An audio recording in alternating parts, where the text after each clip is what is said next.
All right, our numbers seem to be stabilizing for people entering the room. So I'm just gonna dive right in. So welcome everybody to today's webinar, DHPSNY's Planning and Assessments, a crash course.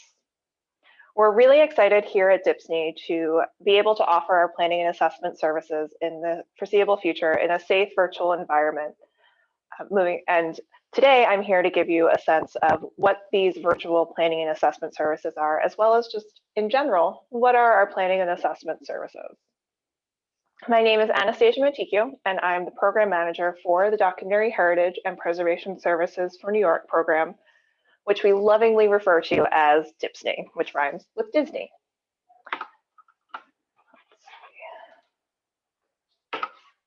The DHPSNY team consists of 5 great individuals who are also here with us as participants in today's webinar.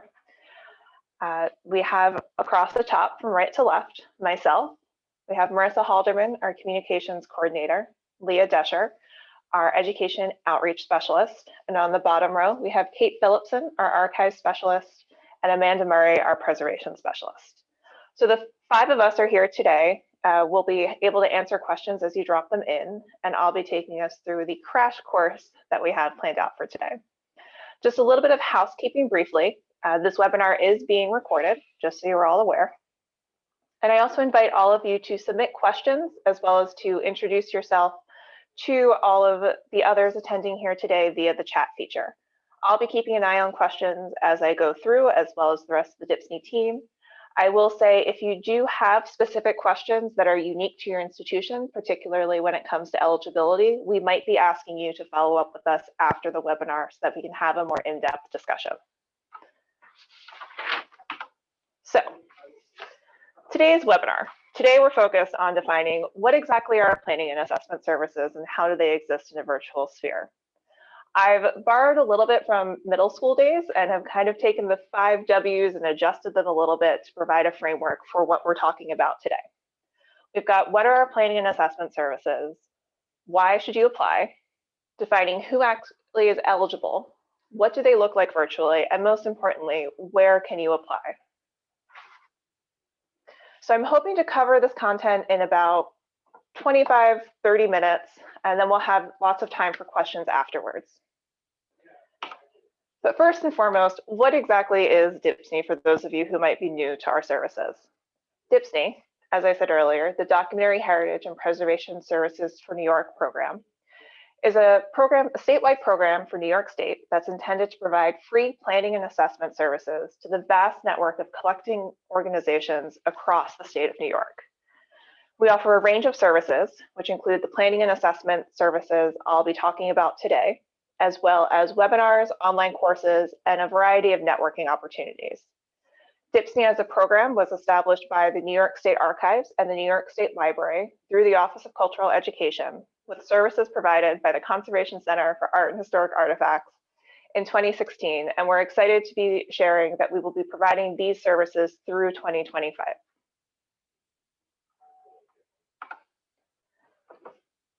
So first and foremost, what exactly are planning and assessment services?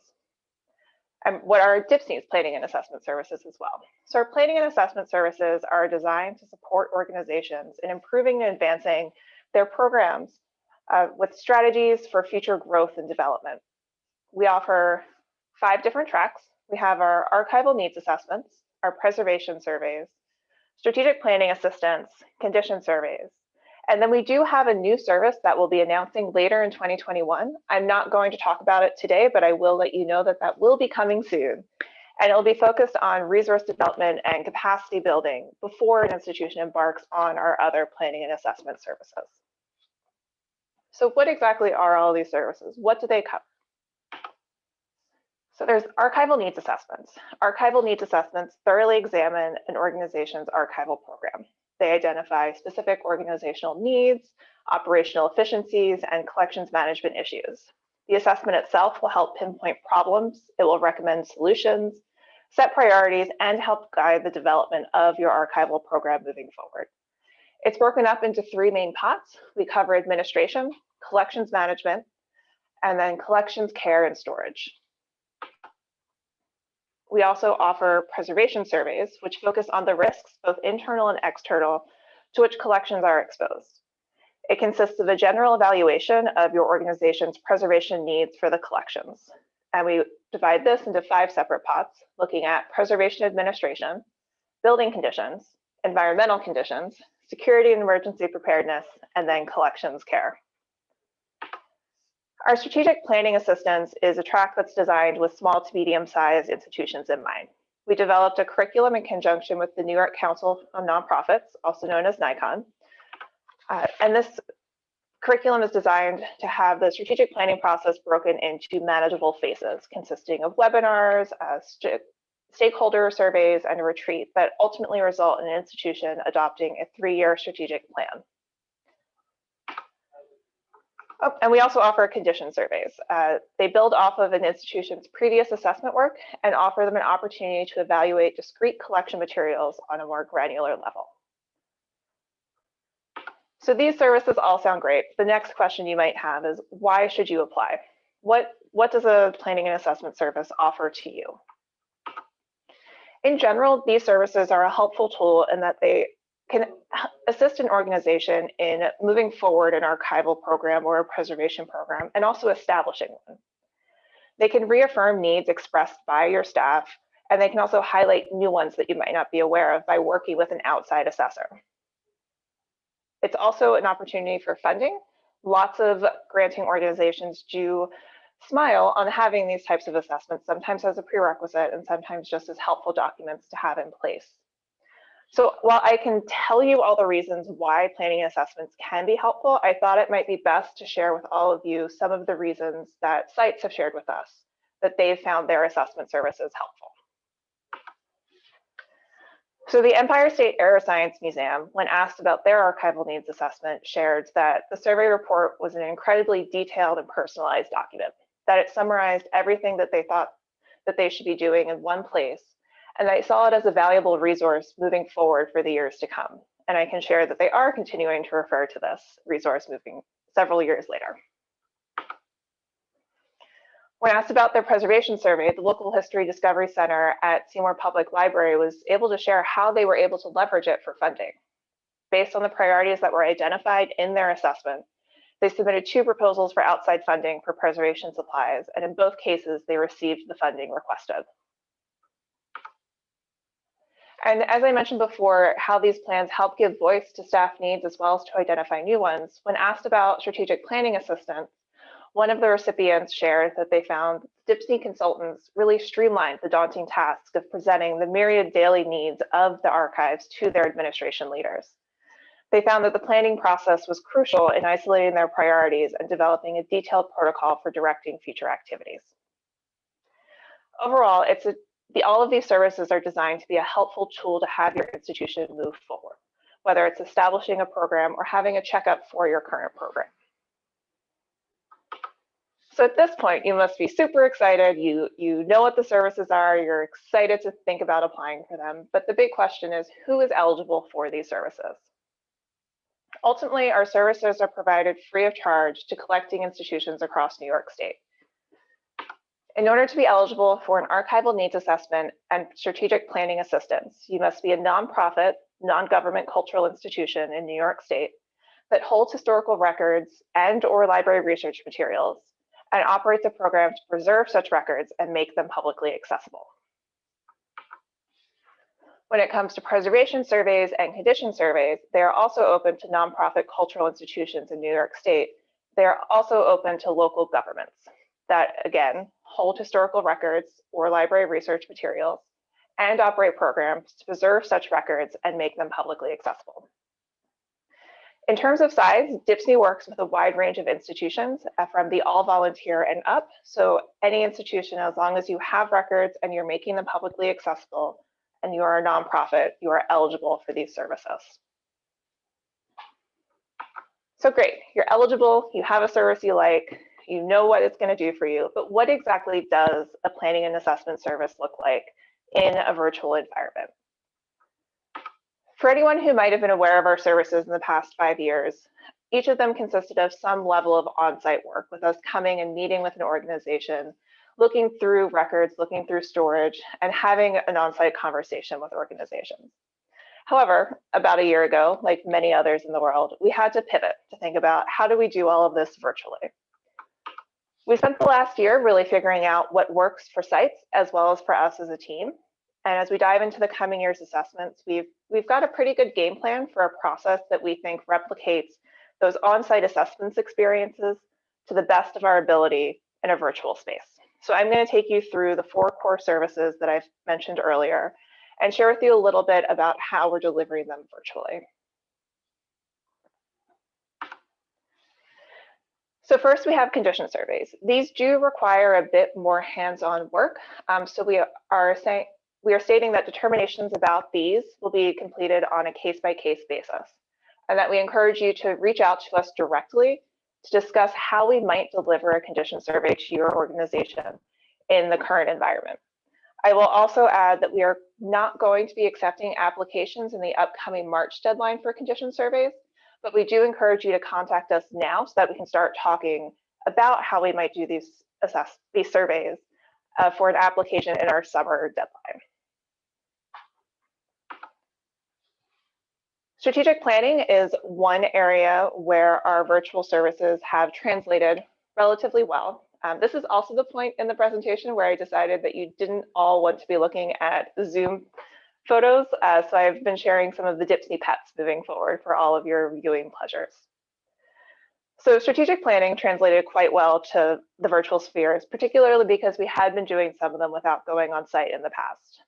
The curriculum stays relatively the same, again, based off of what we developed with the New York Council of Nonprofits. There's still an initial webinar, as well as a data collection period, a virtual facilitated retreat, and an implementation webinar.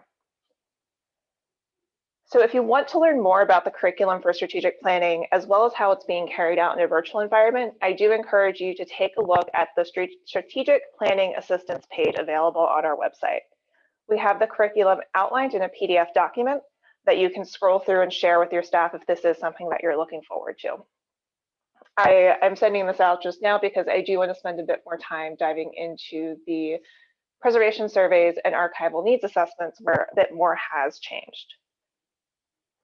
I will also share that there is a new addition to our strategic planning assistance for organizations for sites selected in 2021. And this is an opportunity to receive a half-day support program that's presented virtually. The program is intended to strengthen an organization's ability to implement a goal from the strategic plan. And we'll be working with NICON to develop a menu of topics such as bylaw revision, membership recruitment, fundraising, and fund development to offer sites in assistance of implementing their strategic plan moving forward.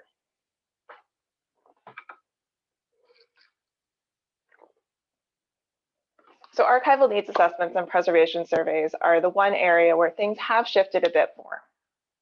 And so as I mentioned earlier, we spent a lot of time in 2020 thinking about and exploring how these services can be broken down in a virtual environment. I've arranged everything in about 3 main pots. We've got our pre-assessment, the assessment, and then the post-assessment. So in the pre-assessment phase, this starts once an institution has been accepted to receive an archival needs assessment or a preservation survey. You'll be contacted by your assessor. They'll introduce themselves. They'll share with you the pre-survey tool, and then schedule a time for a preliminary call. The pre-survey tool that I mentioned is about a 25-page document that we've used previously to collect information about an archival program or a preservation program. It includes requests for a great deal of information in those pots that I mentioned earlier, depending on the service that you're in. It includes requests for copies of policies and procedures, as well as photographs and additional documentation. That preliminary call is an opportunity for you to go through that pre-survey with your assessor to figure out how to best complete it, as well as how to best collect data to provide to us. That includes whether it should be videos or photographs to get a physical sense of the space, as well as how to deliver them to us, whether it's something that you can email to us or if we'll be using Dropbox or Google to transfer those files. During that preliminary call, you'll also start talking about how and when to conduct your assessment. Once that's all scheduled and sorted out, we're asking for the pre-survey and attached documentation to be returned to DHPSNY about 2 weeks prior to the assessment. So for preservation surveys, one thing that will be different from the archival needs assessment in the virtual space is an environmental monitoring kit. So if you're receiving a preservation survey, you'll be sent this kit during that pre-assessment period. The kit will contain data loggers and a light meter, and you'll be asked to collect environmental data for a short period of time at your site. Our preservation specialist will work with you to determine the best places in your site for these data loggers, as well as where you might want to consider taking some manual light readings. At the end of the collection period, you'll be sending data loggers and the light meter back to us so that we can extrapolate the data for analysis and to include that information in your final report. So once all that data is collected and sent back to DHPSNY, we'll be conducting your assessment. These assessments are being conducted via Zoom, but they allow us to integrate anyone who can join the call via computer, video, as well as anyone who can only join via audio. The conversation, the assessment often mirrors what we were doing previously, and it goes through that pre-survey tool that I mentioned earlier. It provides us an opportunity to talk through all of your responses, ask for clarification, identify potential spaces of issues, and then start thinking about recommendations that might be scalable and feasible for your organization. These assessment meetings have taken a number of different forms, and we'll be working with your site to ensure that the format we choose works best for you. In some instances, we do about a 2 to 3 hour meeting in one afternoon. In others, we've set up shorter meetings that focus on specific topics that have different staff or volunteer coming in depending on how they relate to the conversation at hand. Again, this format will be determined in conjunction with your assessor to ensure that it's helpful and useful for your organization. So once that assessment conversation, whether it's one afternoon or a series of meetings, is done, your assessor will start writing your report. During this time, we anticipate that there will be a lot of back and forth communication between your site as well and the assessor. The idea is that we want to make sure that we have the opportunity to clarify information, to collect more information if needed, and to ensure that that final report is as helpful and useful as it can be to your organization. Once the report is written, the assessor will be sending it out to you, and they'll be scheduling a final report delivery call. This call is intended to be an opportunity for you to review the report with your assessor initially and to answer any questions that may have arisen already based off of what you've received. Something that will be new for sites selected in 2021, similar to strategic planning, it will be the opportunity to receive a targeted training from DHPSNY about 6 months after the report delivery. Like the assessments, this again will be conducted virtually. So you'll work with your assessor when you get your final report to identify a topic that's best suited to your organization's need from a menu of options, which will then be conducted, again, 6 months after your report delivery. The training itself is intended to be an opportunity to expand capacity in areas such as writing a finding aid, selecting environmental monitoring equipment, or implementing a pest management program. It's also an opportunity for you to check in with your assessor and to have any new conversations of things that might have developed over the last 6 months, and to also forge a relationship forward post 6 months to determine how DHPSNY can continue to help your organization moving forward. So that is kind of the how they go virtually. And the last question that I have in my W's of planning and assessment is, where can you apply? DHPSNY services are applied for through Submittable, a platform that is online. You can access our Submittable applications through the DHPSNY website by visiting the Planning and Assessment landing page, or you can go directly to Submittable by visiting DHPSNY.submittable.com/submit. You will have to create an account, but the way that it's designed, you can start your application, step away, and then revisit as needed. If you have any difficulty with starting an application, please don't hesitate to reach out to the DHPSNY team. We are more than happy to help. I'll also share that if you visit our website, on each landing page for archival needs assessments, preservation surveys, and strategic planning, we've shared sample applications so you can see the types of responses that others have provided for the services application. Most importantly, applications are due by March 26, 2021. We are recording this webinar, so if you are someone who is watching this webinar after March 2021, or if you're not interested in our March deadline, but you want to do this in the future, you can check out our social media and e-news as a way to keep up to date on what the upcoming deadlines are. We share all of this information as well as a wealth of other information via our newsletter, our Facebook page, our Facebook community group, Instagram, Twitter, and LinkedIn. Just so you're all aware, we typically have application deadlines in March, July, and November. So that was a crash course in DHPSNY's planning and assessments, covering briefly what they are, who's eligible, why they're helpful, what they look like virtually, and where you can apply. So at this point, I would love to move into any questions that have popped up. I see a few.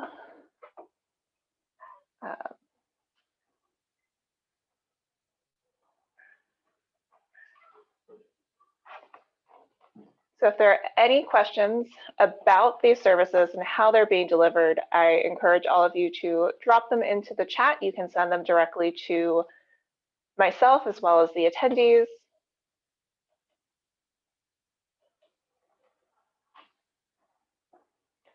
So we have a question, what do I need to make sure I have in place before applying for an assessment?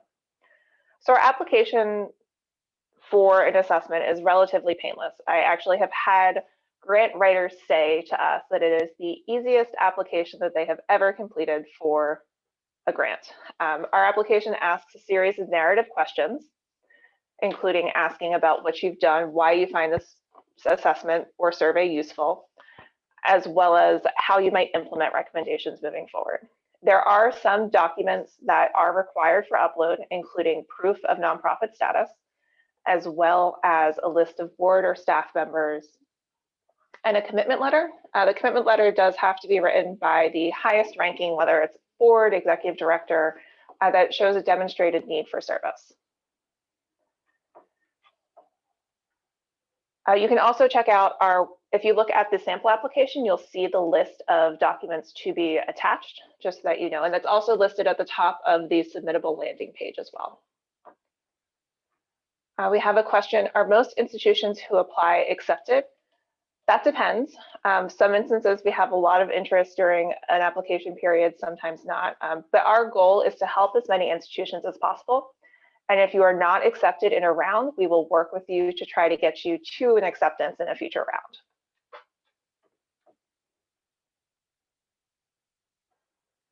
A question, have you experimented with having people on site walk you through repositories using FaceTime or another app on their phone? So we have done a handful of virtual tours. I personally have only had one computer walkthrough of a space. In some instances, it's helpful to see the spaces, particularly if it's something that is relatively confusing to understand from a floor plan perspective. But I think the rest of the DHPSNY team, Rachel might be able to chat a bit more with you because I know they've had a few of those virtual tours. I think in general, we're just trying to avoid seasickness when we do those.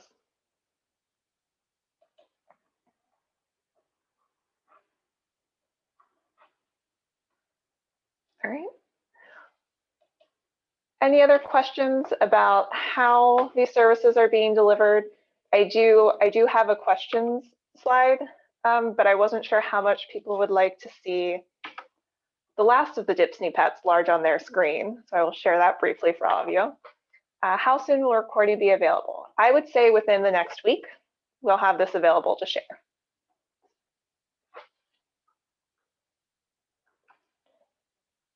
So I'll just scroll back. All of my contact information here for you if you have questions, so please shoot me an email or give me a call. You can also reach out to the other members of the DHPSNY team. All of our contact information is available on the DHPSNY website. And we're happy to discuss with you how these services work in a virtual environment and to answer any questions you might have as well. So we have a question. After you receive the grant, how much passes until it happens? So typically what happens once you are awarded a grant, your assessor will reach out to you and you'll work with them to set a timeline that works well for you. We do have a bit of time built in to allow you to complete that pre-survey tool. It's not something that you can fill out in a day unless you are extremely studious. It's going to require some questions asking of your staff or volunteers to complete some of the information. But generally, once you get that to us, we can conduct the assessment in about 2 weeks as it's scheduled out with your assessor. Report writing, we say, takes anywhere from 3 to 6 months, depending on the timeline. Once you receive that report, then it would be 6 months out. So it can be, we can schedule it to work with your timeline. If it's something that you would like to move forward with quickly, we'll chat with you to determine if that is something feasible on our staff's level. So we have a question, does DHPSNY help with environmental issues, moldy basement, for example? So we do cover environmental issues in the preservation survey. That is a part of the assessment looking at kind of environmental controls, HVAC, temperature, relative humidity. We can provide some recommendations about how to move forward, what to do to address specific issues. If you need remediation work, that is not necessarily something that we do, but we can connect you to resources and potential funding sources to get that help.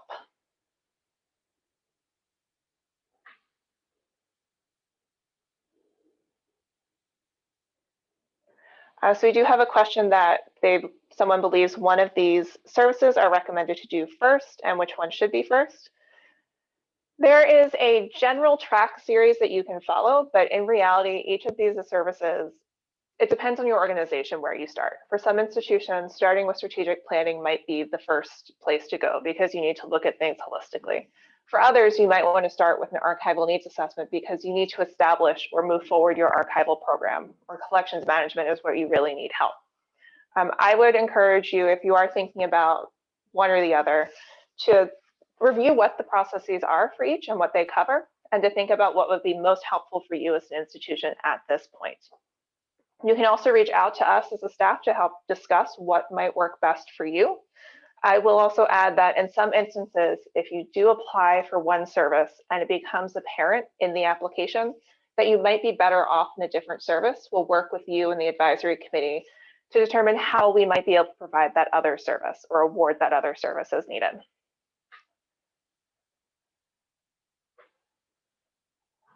Any other questions coming in?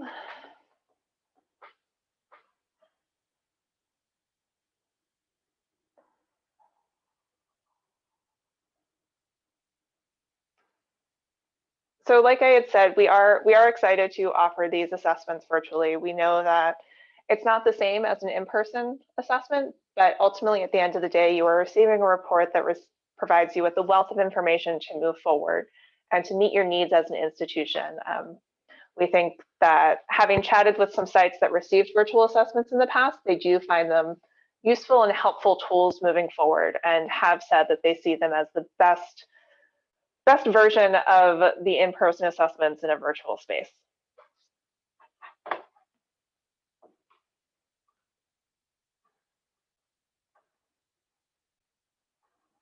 All right, are there any other questions coming through?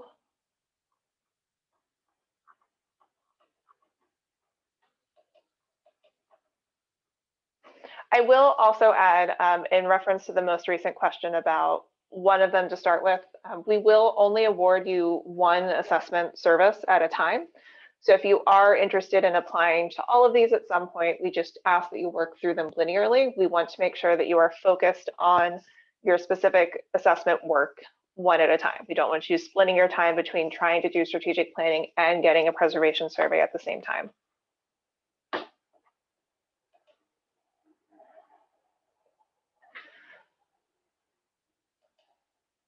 All right, well, we seem to be moving into the thank you phase of questions, which makes me wonder if there are any left.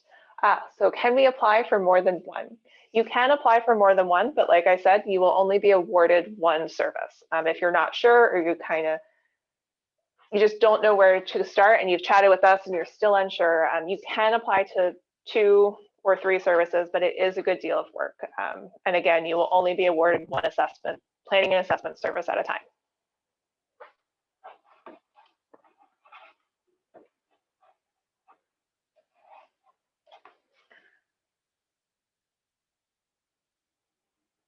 All right, well, I'll just give it a few more minutes for any questions to come in. I hope that all of you have enjoyed today's crash course on planning and assessment services. I designed this to just briefly get through everything, and if there are questions outstanding for you that weren't addressed today, I encourage you to please reach out to myself or the DHPSNY team so that we can discuss with you how DHPSNY might be best of service. I do again encourage you to check out our website as well as our social media platforms so you can learn a little bit more about the work that we do and the sites that we help out through this work. And with that, I guess we will, oh, one last question. When would be the best time to contact you? You can shoot any of us an email and we'll find some time to chat with you. You can also give us a call. And if you can't get through us directly, we are using a VoIP service at present. If it doesn't reach us immediately, it will be in our voicemail, and we'll give you a call back. Especially if you want to start moving forward with an application now, there's no time like the present to reach out and chat with us. All right, well, thank you everyone for joining us. Again, check out our website, our newsletter, our social media, and we look forward to hopefully seeing applications from all of you in the coming application round or later this year. Great. Thanks everyone.